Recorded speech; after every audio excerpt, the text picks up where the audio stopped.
Hi, ever wonder what it's like to work another profession or live in the underworld? Listen to unsuspecting riders give a 10 to 15 minute personal masterclass as I spontaneously interview them as they enter my taxi. I'm your host, Simon Rushton, and this is Taxi Chronicles.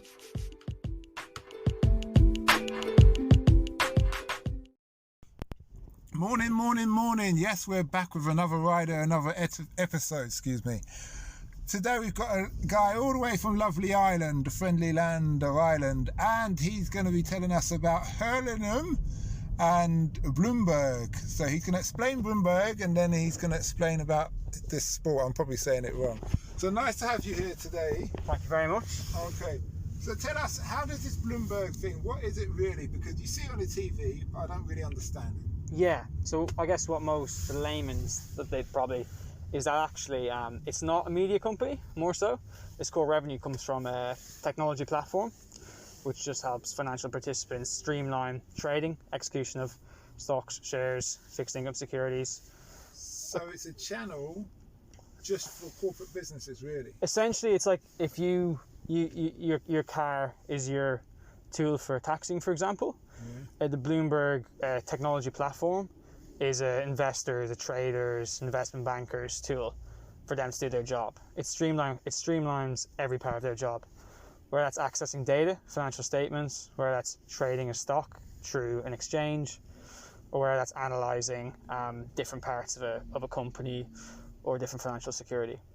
So they show that to the world, but it's only a niche audience that really... Yeah, well, basically, the news channel is a separate revenue stream, but the core revenue part of Bloomberg is actually this technology platform, but you pay quite a high premium.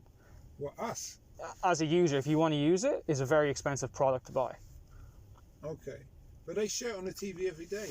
That's just news, but this platform they use is not news. This is an entirely different platform. It's completely separate to the news channel. It's called a terminal, and you would have it on your computer. Very expensive. You get access to a lot of data that you would not have, like for yourself watching Bloomberg News. Yeah. You wouldn't have access to what these guys have. So it helps you. So if you're one of those at-home traders, yeah, you would want to pay that subscription if you can afford it. Exactly. Yeah. And then you get the up and what's happening. Exactly. You'll get access to much more fast-paced news. So it's like being in the stock exchange. Yeah, you get much easier access to an exchange, a stock exchange. Yeah, and obviously to trade, everything is information. You get information at a much faster speed, paying this very expensive subscription. So what made you want to? Did you always want to work for like a Bloomberg company, or did you fall into it? I'd say to some extent I fell into it. I went to uni back in Ireland. I did a pretty broad-based degree in business, and I quite heavily enjoyed economics. Probably a bit of a bookworm, read quite heavily, and then kind of when you look at jobs in that kind of realm, I suppose economics and finance sort of becomes a logical route to go down. Just started kind of applying for jobs in London, and Bloomberg came about. So you got a degree in economics. So yeah. Bachelor of Economics and Finance. Economics Finance, and you got A levels.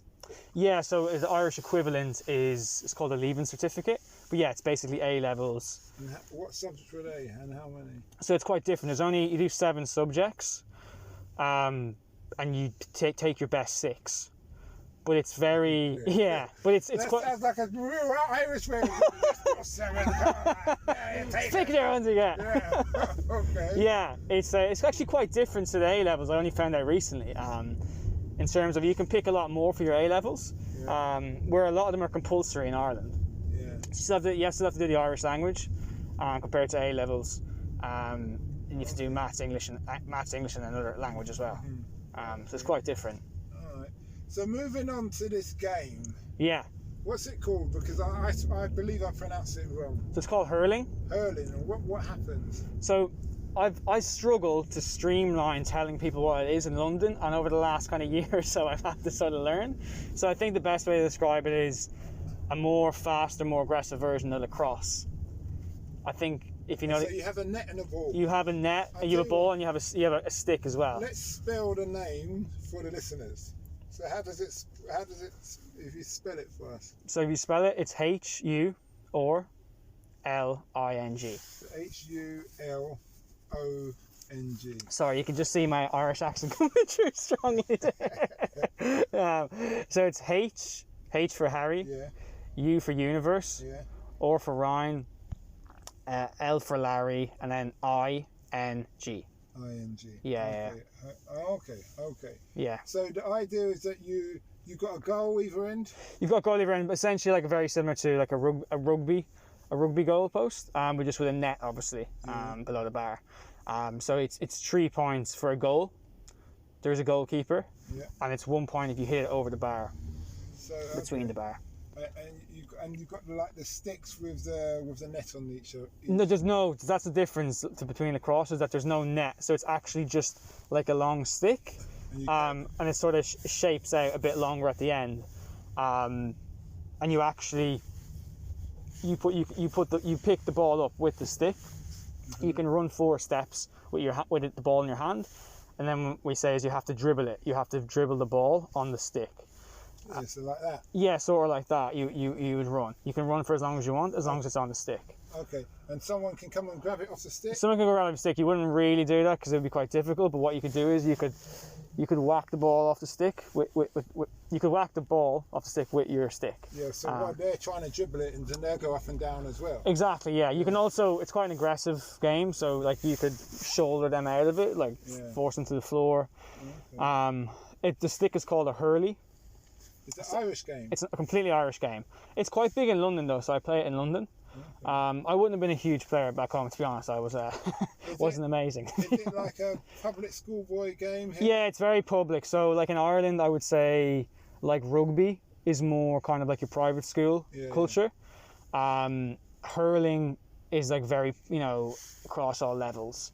It's not really like a classist sport. It's very, everybody plays it.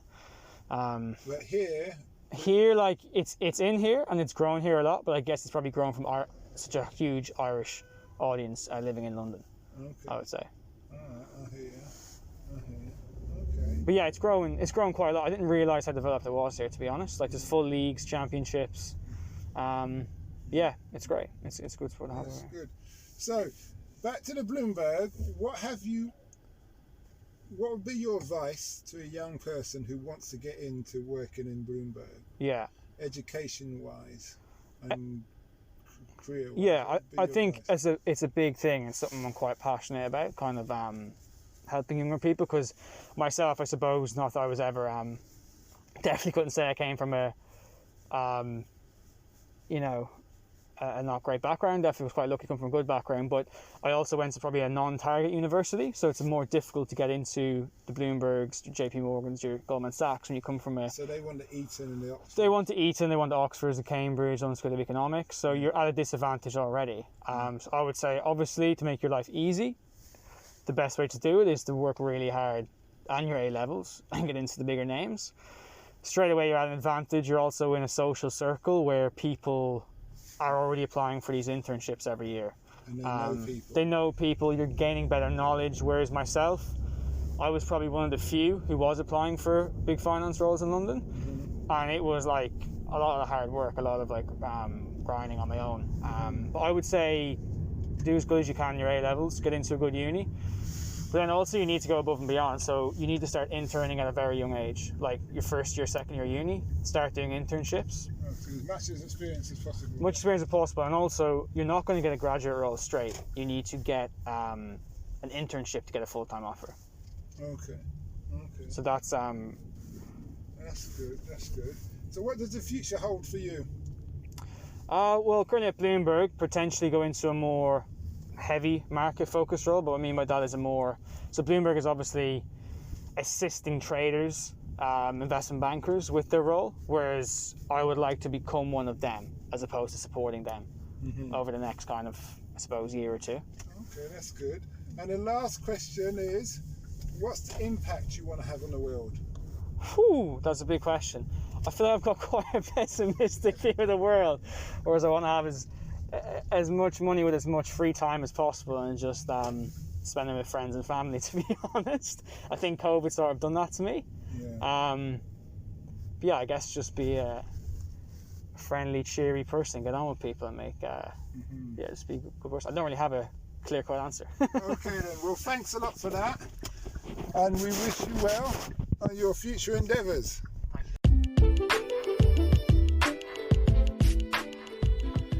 We hope you liked that interview. Don't forget to like, share and subscribe to get the latest daily episode. Ever considered investing in the continent with the fastest growing economy and population on Earth?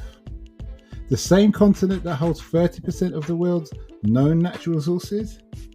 Then listen to our sister podcast, Africa Investor Stories, where you will hear real investors with real stories from around the world share their experience of investing in Africa. We post Monday and Thursday at 10 a.m.